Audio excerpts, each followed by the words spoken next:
evening.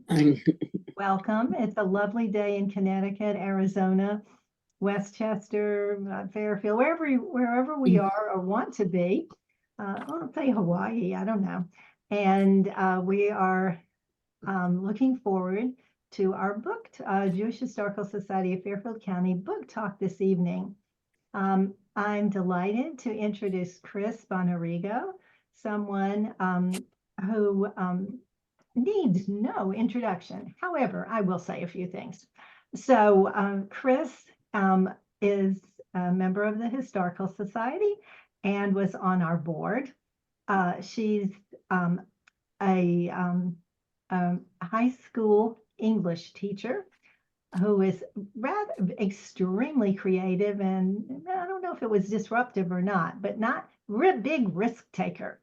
And she taught in Canaan High School, and there were other things before that. But this is most relevant to tonight's book talk.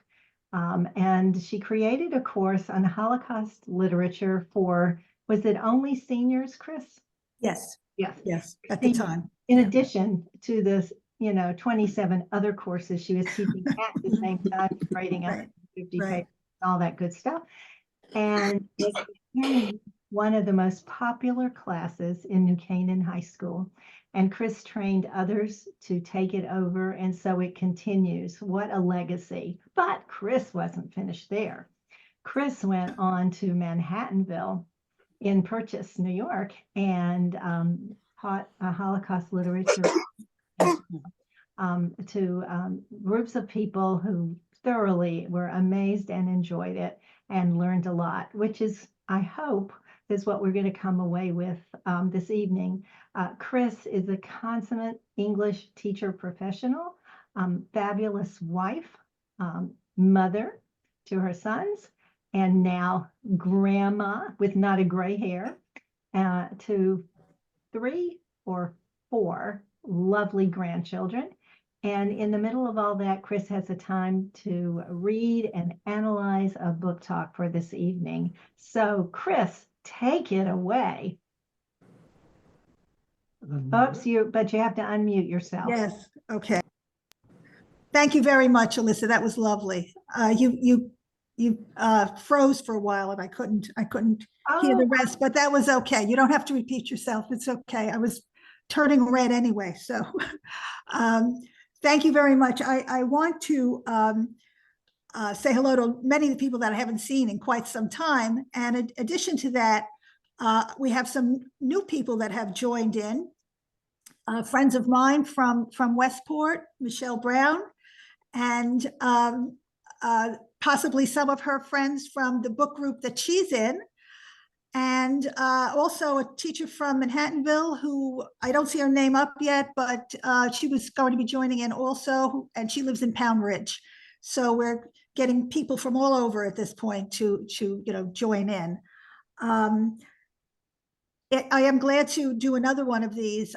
Some of the past ones that I've done, if you were back listening at another time, were Beneath the Scarlet Sky by Sullivan, The Orphan's Tale by Jenoff, Hidden Recipes by Marami.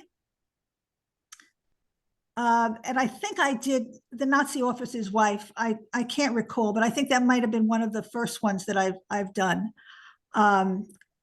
And I think it was actually at a synagogue in Stamford that I spoke. And this one, Saving the Music, kind of follows on the heels of the Beneath the Scarlet Sky, because this one also takes place in Italy. So I can't say it's a continuation of Sullivan's work, but it's a continuation of the land that he used to bring a story forward. As I always like to do, I like to start each discussion with an essential question. And we'll look at that question and we'll come back to it at the end, okay? But it's something to think about as we move through. So Alyssa, if we could have the first, okay, so our essential question this evening is, in frightful and fearful moments, the human spirit can be resilient. But what happens when one's moral compass fails? we think about that now as we move through this piece, whose title, Saving the Music, makes us wonder. Saving is such a strong word, showing us that something must be amiss. And music is something so beautiful. So obviously we're going to be having some kind of a clash going on somehow, somewhere in this piece. And it's up to us to figure out exactly how one deals with that issue.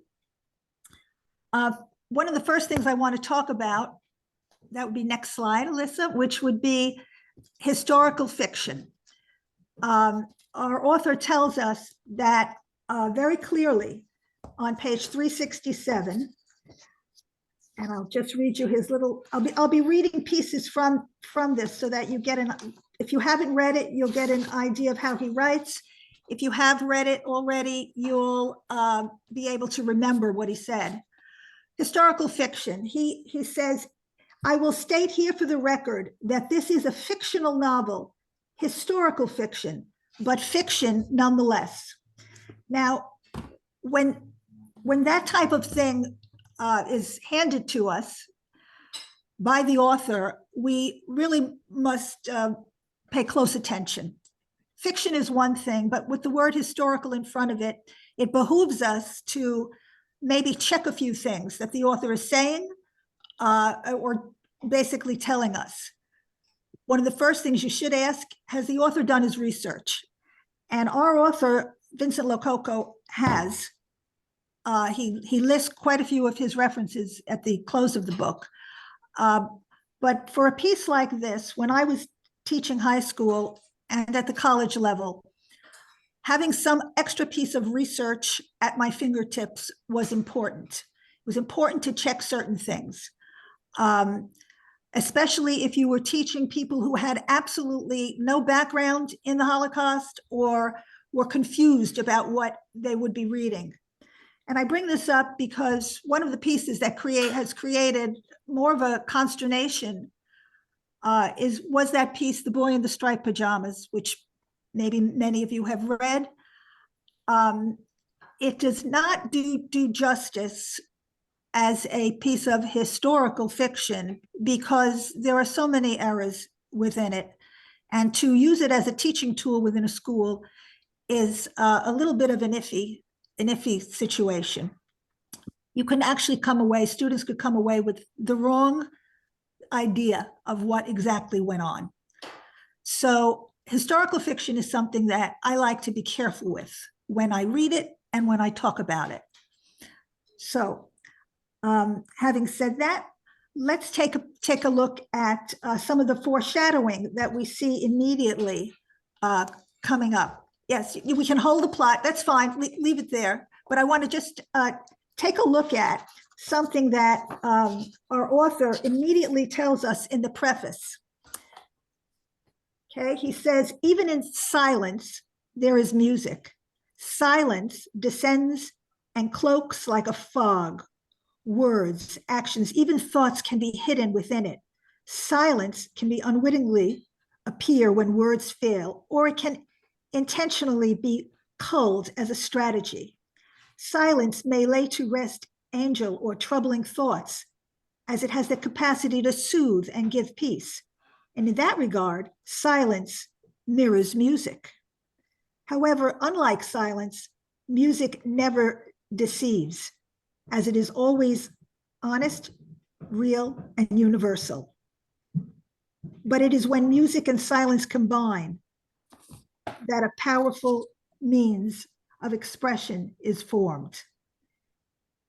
And he has used silence so many times that it must be something giving us a hint as to what was not being said, what was being hidden, what was the silence that was enveloping Italy at this time.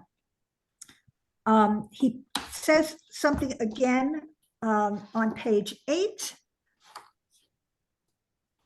This time he talks about, oh, that's not it. Okay, whatever.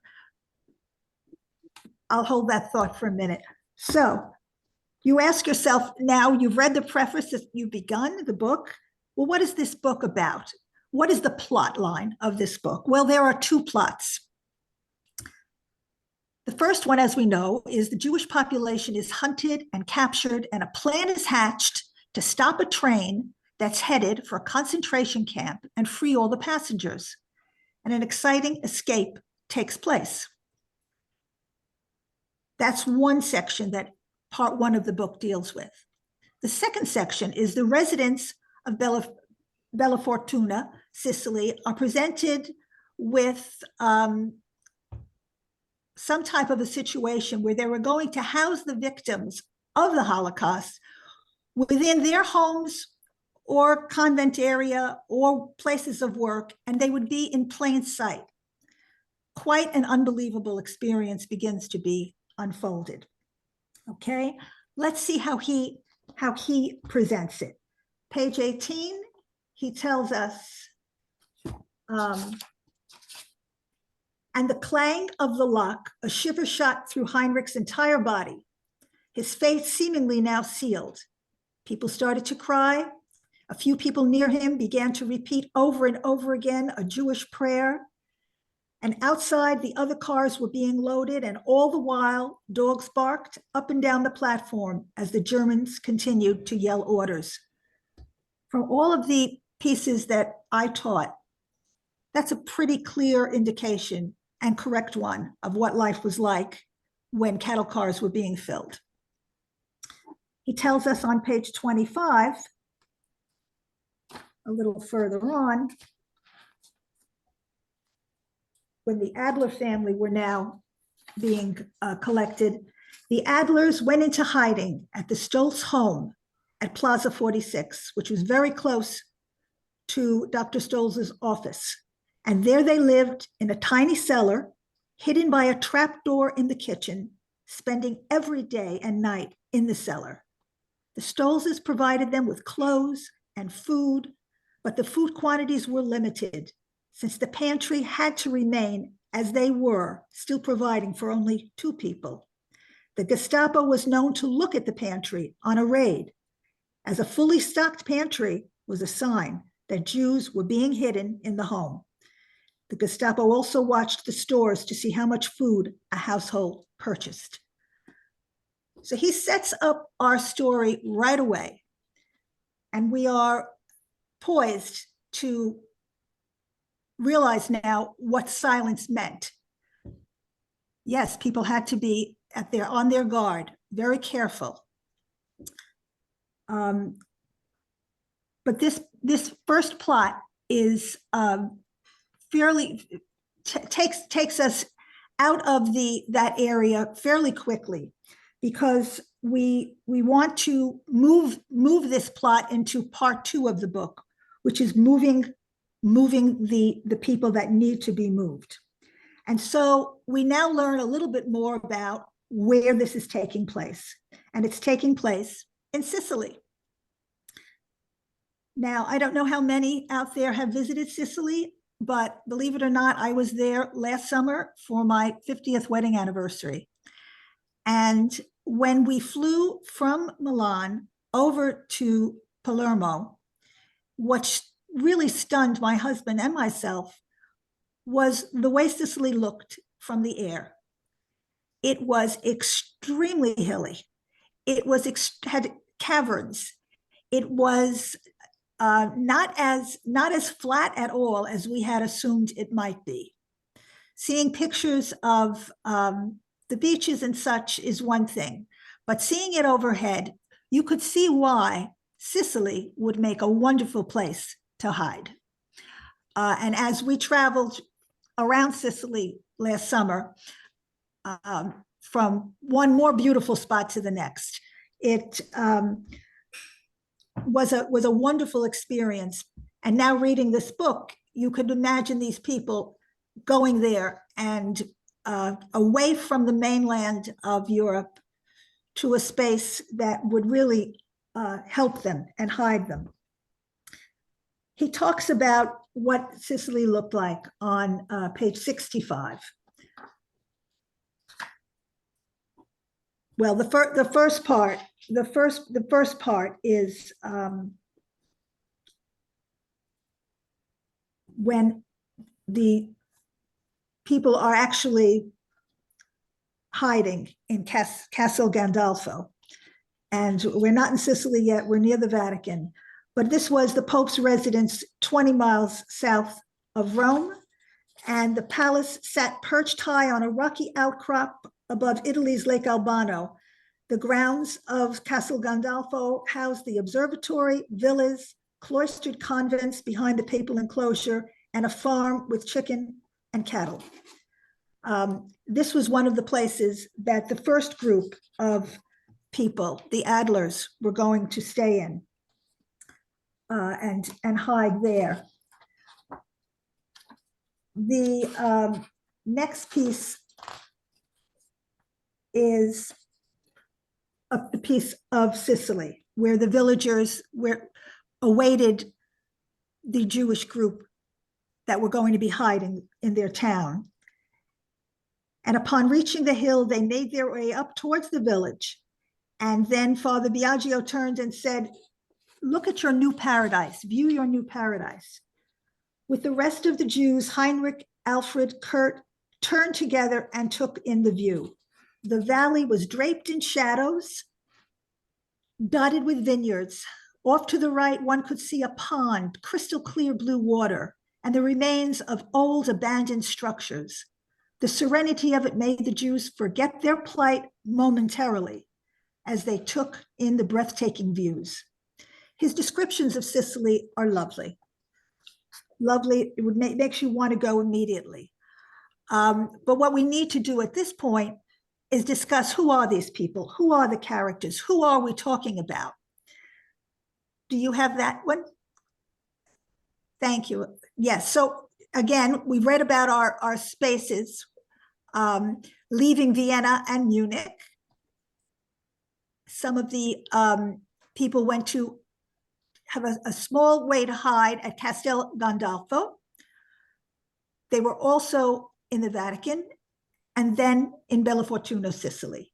Bella Fortuna is not a real place, but it could be, okay? It could be any place in Sicily. He gave it a beautiful name, Good Fortune, yes. Just so you all know, if you're doing any kind of research along with this, reading this book, you're dealing with the years 42 through 43, and that's how the book is broken up. So looking at the characters now, let's take a look at who are we talking about. Heinrich Bergman, Alfred Keller, and Kurt Hoffman are the first three musicians that we meet, and they are being put into the cattle car that we described earlier on. They are there with a plan to leave that cattle car. And I don't want to say too much because I don't know how many people have read the piece or not, but an escape does take place. Ludwig and Annika Adler are a husband and wife that have children with them. And he is a well-known musician. He's a musician that now is not allowed to play certain music because the Reich Minister of Propaganda, Goebbels, has told him he can't. And life has been changed for him immeasurably. And he needs to move on at this point. He needs to basically run away with his family. Joseph is a young boy who was in the cattle car with Heinrich, Alfred, and Kurt, whose mother was not able to care for him at one point when the escape took place. And the three musicians did care for the boy, took him with them. Those are the lay people that we meet. The next group of people that we meet are Father Biagio. Now, there's a load of people in this book. I'm just giving you some high points. Father Biagio is a main character who kind of is the thread that ties both plots together. Okay. Father Delp, by the way, this is a true person. someone who did do exactly what our author tells us he did. He is a savior in a sense, because he is the one who does move the Adlers to safety, first at Castel Gandolfo and then on to Sicily. Monsignor Costantini is also a true person, a real person. He was friends with Pope Pius XII. Costantini is, he was in charge of Castel Gandolfo. A main player in this piece is Pope Pius XII, and we'll talk about him in a minute. But I list Italy and its people as a character as well, because they are as important as real people that we could identify with. If it weren't for these characters that have no names, but are there helping, hiding, and making things different for the Jewish population, it would be very difficult for this book to really have much more meaning.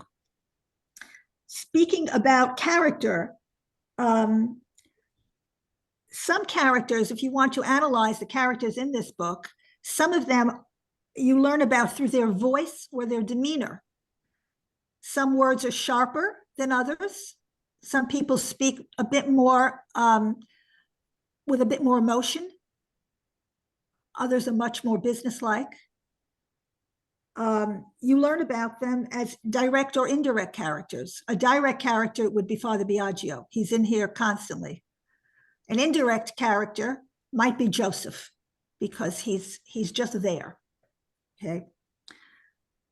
Basically, I like to say some of these characters are round and some of them are flat. And for the most part, our flat characters are those that are not doing too much. I was waiting for Heinrich Bergman to wake up at some point, but he's just not, he just wasn't much of a romantic, or he wasn't as alive as Ludwig was. Ludwig was busy. So there are flat characters and round characters. Father Biagio was very round. Okay. Speaking about Pope Pius, our author dwells on Pope Pius quite a bit. Pope Pius XII, if you recall your history, was a controversial figure. And as we read this book, he is still a controversial figure. Now, what I did was pull up my Hitler and Holocaust Wistrich book, which is where I did my research on this. And I did find that a number of the things that our author said were true. He mentions on page 86, he mentions that the Pope responded to Vatican neutrality. That was the question that had to be answered. That's the question that LoCoco wanted to answer in this piece. How neutral was he? I think would be the best way to pose what our author was saying.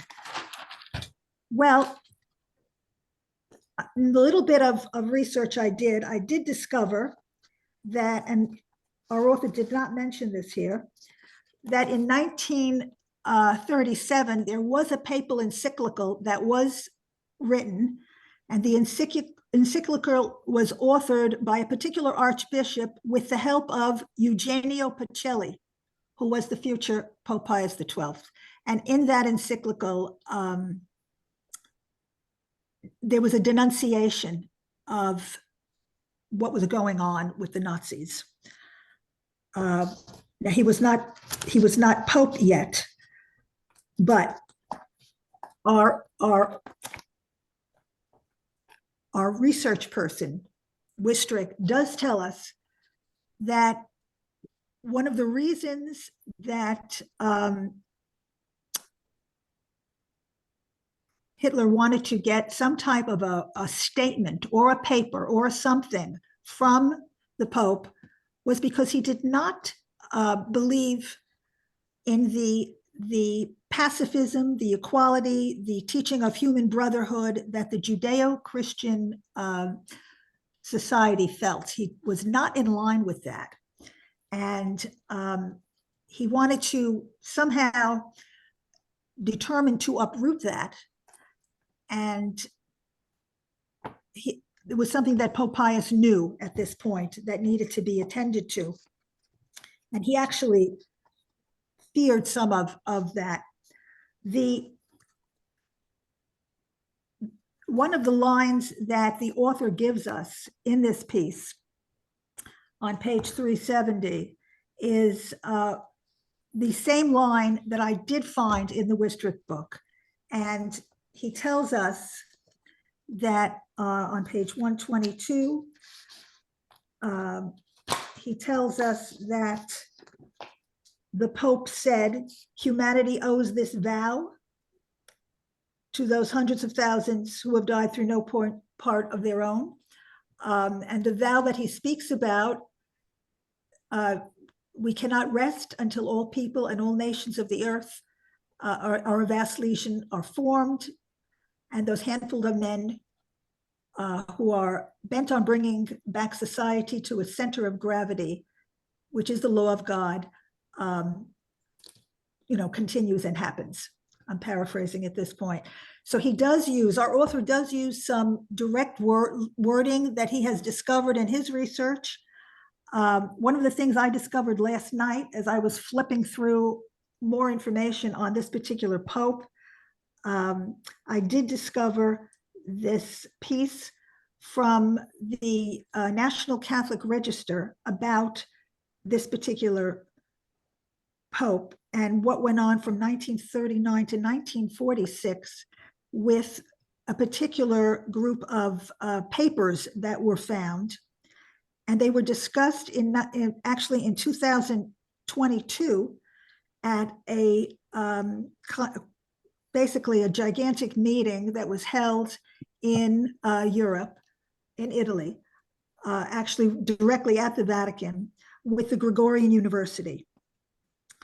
And they said that the main defense, I'm reading this right from the piece, of the Pope's public silence hinges on the fact that if he had been vocal, it would have jeopardized the clandestine underground network the church built, and consequently more Jews would have been killed. And the clandestine network was really what he was referring to at that point were all of the Jesuit priests and such that our author has brought about also in this piece. The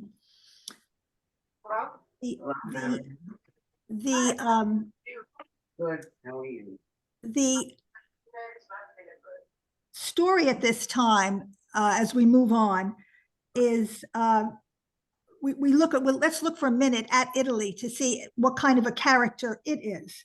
And he tells us on page 369 that it is a takeoff. This story is a takeoff of something that happened in Assisi, Italy. Based loosely on the town of Assisi, where they had a network of underground clergy helping them hide, and they name a number of bishops and such who did that. That's not the only town. One of the first books that I read about this type of thing was called, and I listed at the very end for other books if you're interested, a book called It Happened in Italy. And that piece was written by a young woman whose grandmother was in that town when they were hiding people. And that place was in Campania, Italy, also in the Sicily area, in southern Italy. I believe it was in the Sicily area.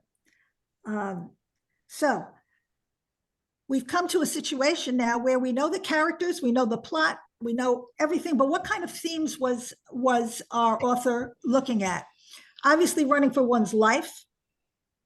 And you saw that with all of the musicians and such, maintaining one's religion. There were some beautiful sections in the book where the Jewish religion the prayers were said.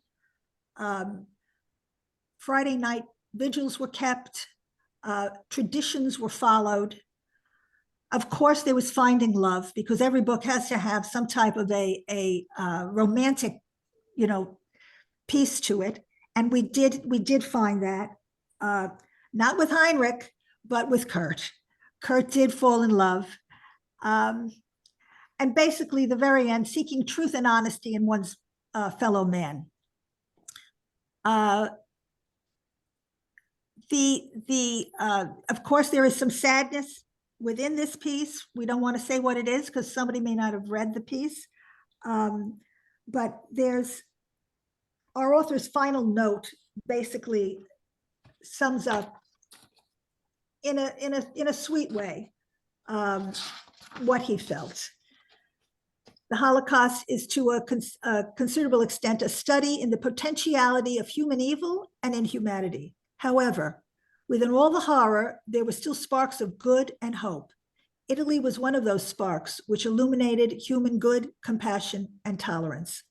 While the evil of the Holocaust cannot be forgotten, its darkness all the more serves to contrast with the light of the Italian response. That piece I also looking up Italy's response in one of my research books. And in the Wistrick book, it does say that the Italians sabotaged the Holocaust. And the casualties would certainly have been far higher without the humanity shown by many ordinary Italians, whether clerics or laypersons, resistors or non-resistors, soldiers or civilians, nominal fascists, liberals, or communists.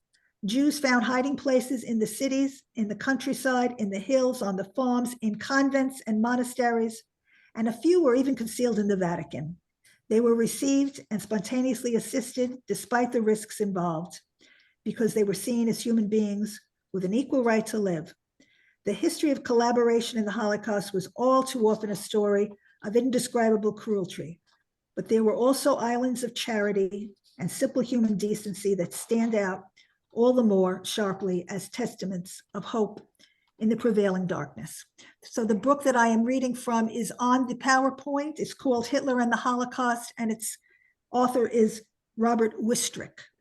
It's a heavy read. I mean, I wouldn't bring it to the beach. It's something that you keep on the side if you need to check on what you're reading. I think we have questions now, Alyssa. Okay. 1 second.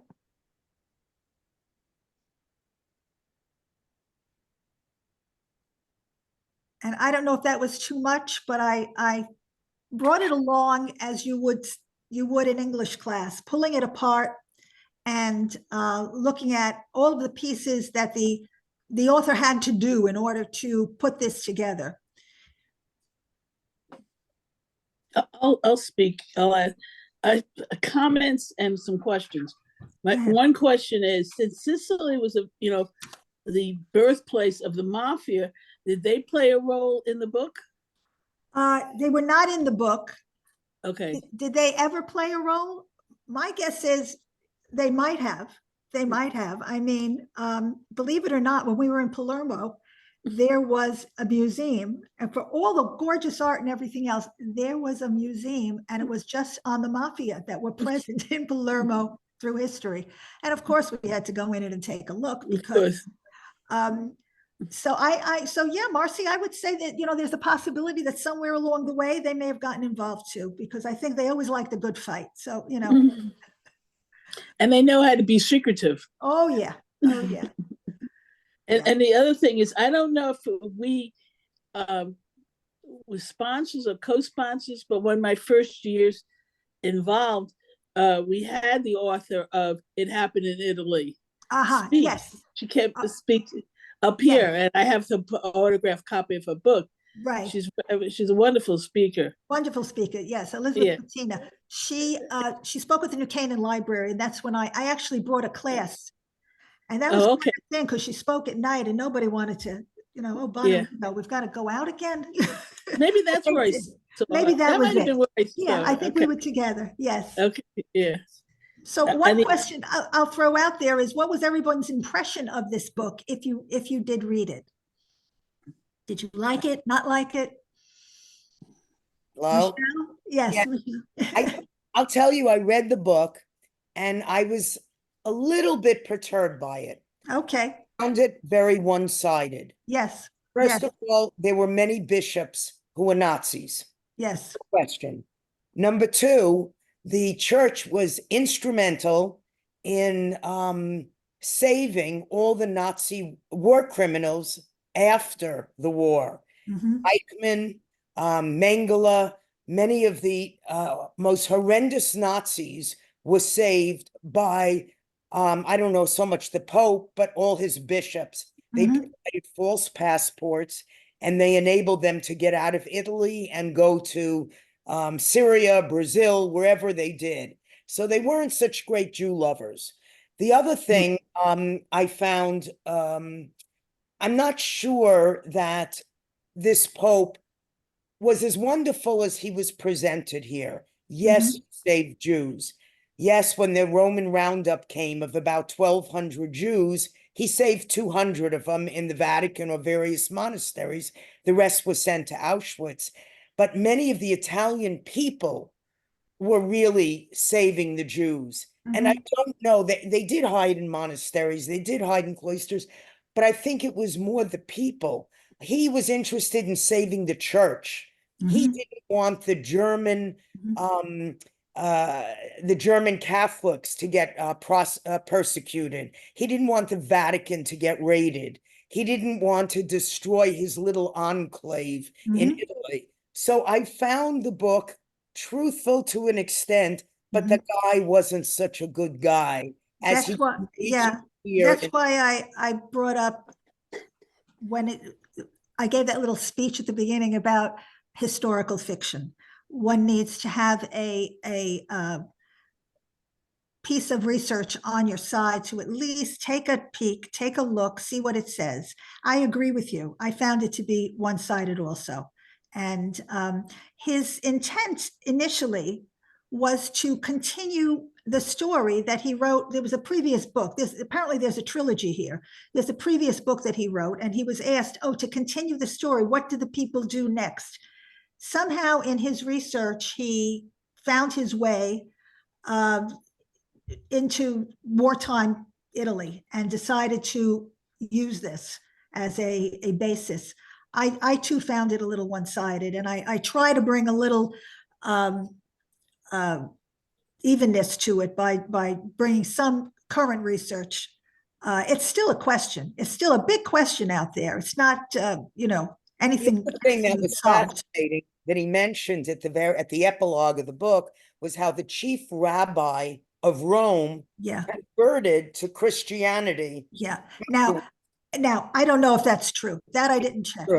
I don't know if that's true. The reason why he converted was because the Jews were so angry that he deserted them.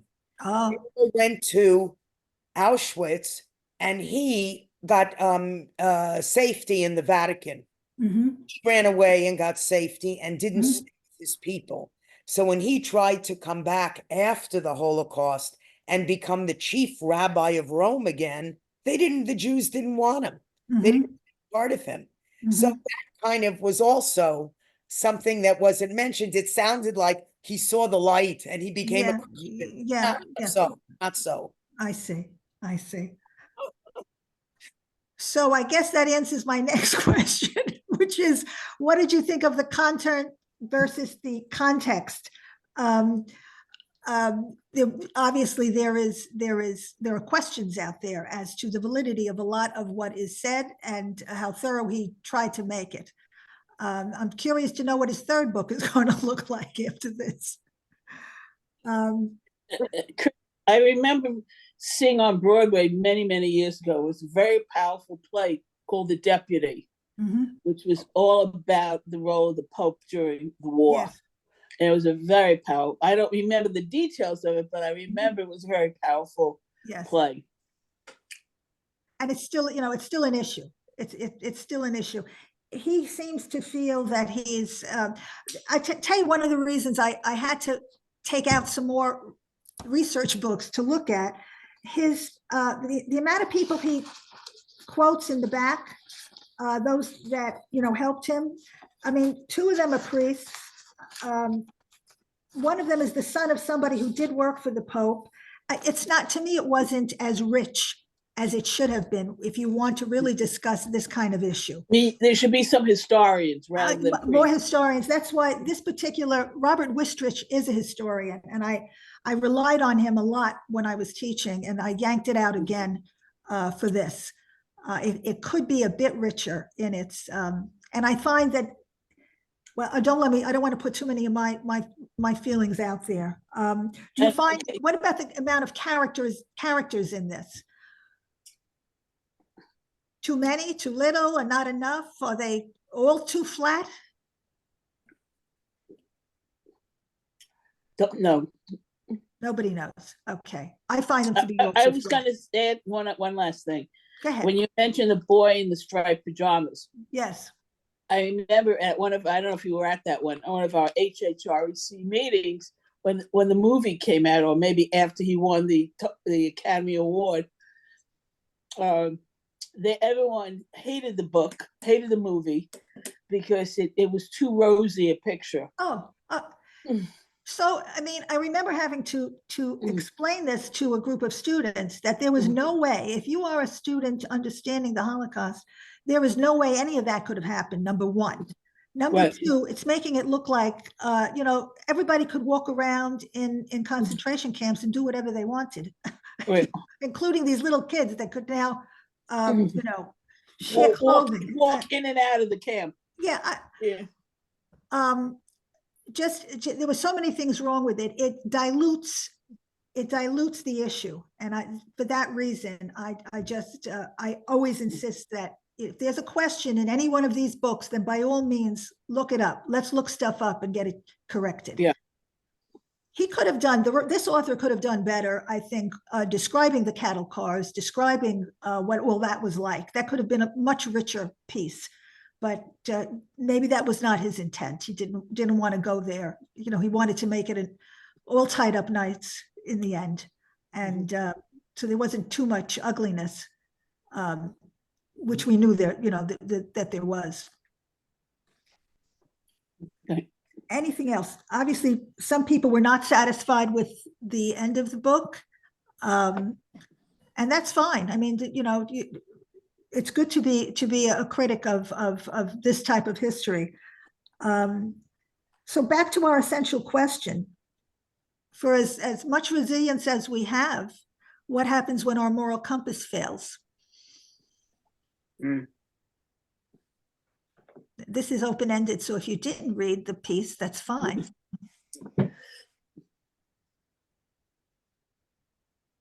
No one? You reminded me of one of my classes where everybody's. You know who read and who didn't. There's a yeah, I know. You're all caught. There's a question on the chat. There's a question on the chat. Okay, where is it? Okay, let me get it. All right, let's see. What about the recent findings of the album showing life in the German families during the Holocaust? What album are we talking about? Ms. Fisher. They found an album of photos. It was on 60 Minutes. Yes. Oh, yes. Let me just go ahead. Explain. Right, and they now have a play based on that album. All the album. That's right. That was just on 60 Minutes this past right. Sunday. Yes. Yeah. Well, there's constant, and that was one thing. In fact, if you saw what I've saved from the classes, because that class that I created was in 2008. So at the time, we weren't as well put together with material like things that we can save on computers and elsewhere. So I saved clippings, and I had my students save clippings because I told them every day there's going to be something somewhere in the world that the New York Times will post or you'll read about. And I had students collecting clippings of different issues that were occurring all over the place, lots of anti-Semitism elsewhere, things that they were finding. Nazis that they were finding in America that were being shipped back to be put on trial. I mean, some interesting things. Loads of these clippings. Now we don't have to do that anymore because things are coming out like this album. Okay, that now we can see the pictures on television and have them ourselves. And as I said then, I'm saying now, stuff is going to continue to come out constantly. Yeah, those pictures were I was stunned. I should be stunned. They were having a grand old time in the camp. Yes. Oh yeah. Oh, they were using, I guess, parts of it as a vacation area. Let's go. Right. They built a whole hotel there. Unbelievable. It's unbelievable. I mean, so that's a whole other end of the spectrum. The study of the Holocaust is huge. It's huge. I mean, you could, as the Wistrich book does, he starts at the very beginning, the very, very beginning of things, when things were going wrong in Germany monetarily, and he brings it all the way through. And the nuances of things that we just heard about, he clarifies much more. I wouldn't consider this for a book talk because we'd be here forever, but it's a wonderful piece of research. One thing I think that's interesting is they just opened, recently, the archives, the papal archives. They were not open. And That's it was right. in 2022. Yes. So now we're really finding out some very interesting things Right. about it. And in fact, we're finding out how Hitler's emissaries met with the Pope's emissaries on a monthly basis. Yeah, And I think they were keeping tabs. they were keeping tabs on Yes, each on each other. Yeah, Right. All the- Michelle, going on. that's what I read from. The last piece I read from, I have it on my phone, was from 2022. And when I found that in bed last night, I said, I have to read this piece because it's the most current. It's the Right. most current. And it was from that Gregorian University meeting that they had, and when the archives were opened and they were going to go through everything. Some of the things they found were all of the letters that came into the Vatican from Jewish people all over Europe. Just please help us, help us, help us, help us. Vatican was totally aware of what was going on. And what was also interesting is that a lot of the cardinals or bishops in the church at that time were pedophiles. A lot of them were pedophiles. And they did not want to have Hitler do anything to them. So there was a lot of negotiating going on between the church and the state to allow the priests to do whatever they were doing and not to prosecute them. So, the church had a lot of other things in mind other than saving Jews. And I think that that was very important. I mean, it wasn't like one or two cardinals that were doing this. There were many that were involved in this. Right, right. And we all know Hitler's attitude towards homosexuals. Right. He would have, destroyed every single one of those churches. The purple star. Yeah. He was no friend of the church, Hitler. He was anti-religion. Oh, and that was that piece I just read from Wistrich, where the Judeo-Christian philosophy he hated. He didn't like it because it was too much for the common man. Right. I think, and I don't want to take sides in this, but I do think that the Pope of all people was probably stuck between a rock and a hard place. And the best he could do was listen to that Father Biaggi. And if he whatever he did know, and he knew plenty, he knew that people were being hidden all over the place. And at least one of the things, the scene I love the best was that one line where Ludwig was looking for his wife, and she was in the monastery dressed like a nun, or in the convent dressed like a nun. A lot of that went on, and it was, I think, probably the best thing that could have happened. Attending to the wounded Nazi soldiers. Yes. Oh, I know. Oh my God. So, yeah. I think we lost. Oh, yeah, Alyssa's back. Okay. Do we have any other chatter or questions or? I did have a question about the title. So saving the music meant the people who were the characters were musicians. Is that the music? Yes, yes. There were 4 musicians involved, all of whom went to this little town of Bella Fortuna. And all of the musicians were saved, as was their music. The situation when they were in Bella Fortuna is very interesting because they were given Italian names. They were given Italian duties and jobs to do with some of the other shopkeepers and vintners, and everyone had a location and a place to live, either with a family, and they learned Italian. Again, very similar to It Happened in Italy. In that book, It Happened in Italy, which I think, Michelle, you might like. Michelle was my former gynecologist. And these are the things we talked about. Anyway, this one, you might like It Happened in Italy by Elizabeth Bettina. The Jewish people that were there loved it so much. They were so well dressed. They were so well fed. They loved those being there so much that when the war was over and everybody got back to their lives, however best they could, they would make a trip back to Campania to visit their Italian friends. And this went on for years. There was this back and forth. It's a beautiful story. There's no camp or anything. They wore their regular clothes. Yes. They had supposedly every day was supposed to report to the police. The police said, don't bother. Don't bother. Yeah, there was no, because I think, as I recall, Elizabeth saying, and tell Italian to do something, they're not going to do it. That's what happened here. They didn't listen. So that book is particularly good. The other one I loved was Beneath the Scarlet Sky, which is also true. It's a historical fiction, but the people that are involved, one of them is still alive, and that makes a big difference when you're going to write an historical fiction piece. You know, because now you can really go to the source. Any other questions or comments or? No, all right.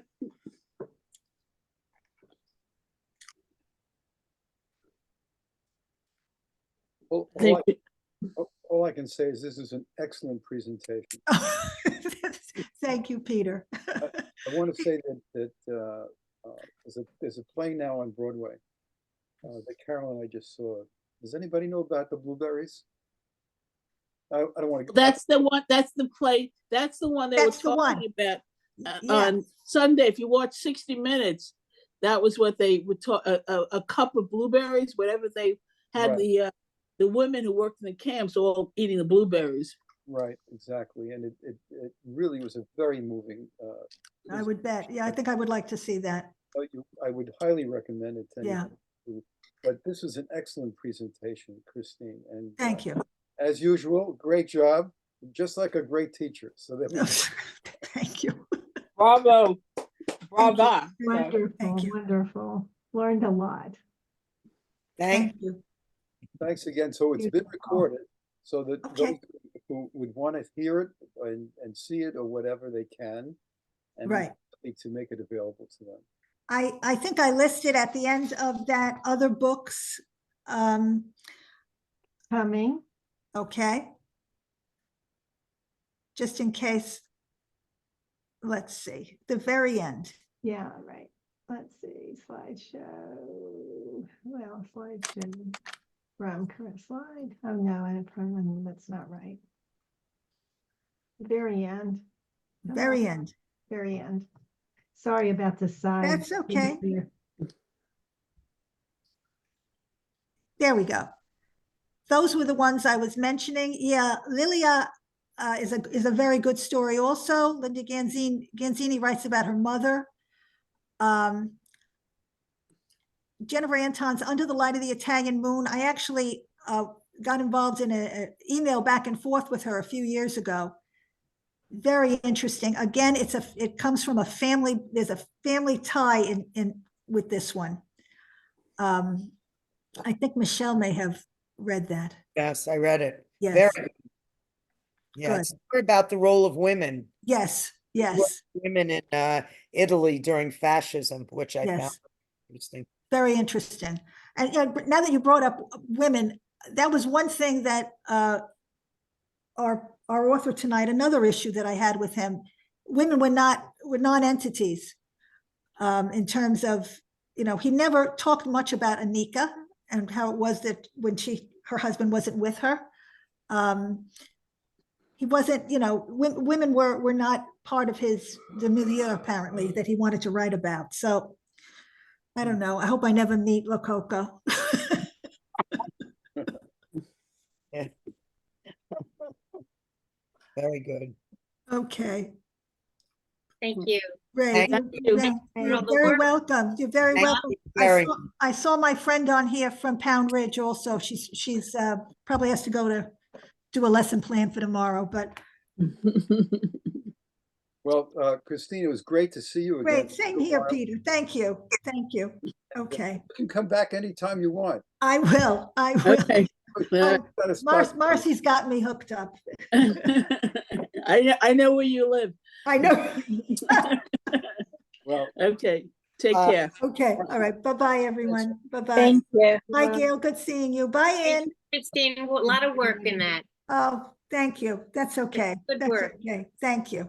Very professional job. Thank you, Alyssa. Feel better, okay? Feel well, you and David? All Thank good. you. Thank you. Okay, very good. Good, good, good. All right. Goodbye, everyone. Have a nice evening now. take You care. too. Bye-bye. Bye-bye. Bye.